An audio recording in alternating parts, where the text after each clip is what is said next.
او دې ارمان لیونې کړی یما پس سپین تندي کلمه لیکوا وصیت کوه پس سپین تندي کلمه لیکوا وصیت کوه یو ظلموټي طالب جان لیونې کړی یما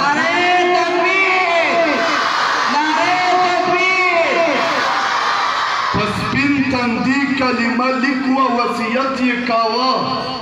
یو ظلموټي طالب جان لیونې کړی یما او ټوپک په لاس د جنگ ډګر کې د باروتو ګر کې ټوپک په لاس د جنگ ډګر کې او د باروتو ګر کې اے مجاهد استا اذان لیونې کړی یما سبحان الله د جنازو او د ودونو پکې فرق نه کیږي د جنازو او د ودونو پکې فرق نه کیږي مفتونه ګران افغانستان لیونې کړی یما مفتونه ګران افغانستان لیونې کړی یما جزاکم